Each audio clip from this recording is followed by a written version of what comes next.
মঙ্গলবার ভোরে দফায় দফায় ইসরায়েলে ক্ষেপণাস্ত্র হামলা চালায় ইরান। ইসরায়েলি গণমাধ্যমের দাবি, দক্ষিণাঞ্চলীয় শহর বীরশেবায় কয়েকটি আবাসিক ভবন ক্ষতিগ্রস্ত হয়েছে। নারী ও শিশুসহ হতাহত হয়েছেন কয়েকজন। যদিও ইরানের বিপ্লবী গার্ড বাহিনীর দাবি, সামরিক স্থাপনা লক্ষ্য করেই ছোড়া হয় ক্ষেপণাস্ত্র।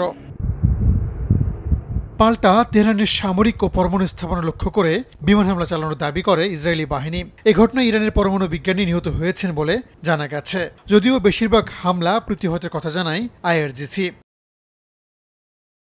পাল্টাপাল্টি হামলার পরে যুদ্ধবিরতিতে সম্মত হয় দেশ দুটি। রাষ্ট্রীয় টেলিভিশনে বরাতে এই তথ্য জানায় আন্তর্জাতিক গণমাধ্যম। যদিও এখন পর্যন্ত আনুষ্ঠানিক কোনো ঘোষণা আসেনি। তবে মার্কিন প্রেসিডেন্ট ডোনাল্ড ট্রাম্প বলেছেন, যুদ্ধবিরতির যেন কোনো লঙ্ঘন না হয়।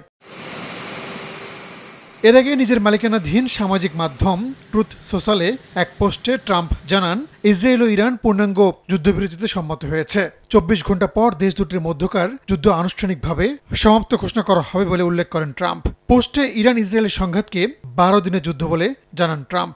আশা প্রকাশ করেন, এই যুদ্ধবিরতি স্থায়ী হবে। বিশ্ববাসী এমন উদ্যোগকে স্বাগত জানাবে উল্লেখ করে ট্রাম্প লেখেন, এখন শান্তির সময়। সোমবার রাতে কাতার ও ইরাকে মার্কিন সামরিক ঘাঁটিতে হামলা চালায় ইরান। নিজেদের পারমাণবিক স্থাপনায় আক্রমণের জবাব বলে জানায় তেহরান। এ ঘটনায় নিজেদের আকাশসীমা বন্ধের ঘোষণা দেয় কাতার, সংযুক্ত আরব আমিরাত, বাহরাইন ও কুয়েত। একই সঙ্গে এই হামলার নিন্দা জানায় আমিরাত, সৌদি আরব সহ মধ্যপ্রাচ্যের বেশ কয়েকটি দেশ। যদিও ইরানের জাতীয় নিরাপত্তা কাউন্সিল জানায়, ভাতৃপ্রতিম দেশ কাতারের ক্ষতি সাধনের জন্য ক্ষেপণাস্ত্র নিক্ষেপ করেনি তেহরান। গেল 13 জুন ইরান ও ইসরায়েলের মধ্যে সংঘাত শুরু হয়। রাহানুল রানা, সময় সংবাদ।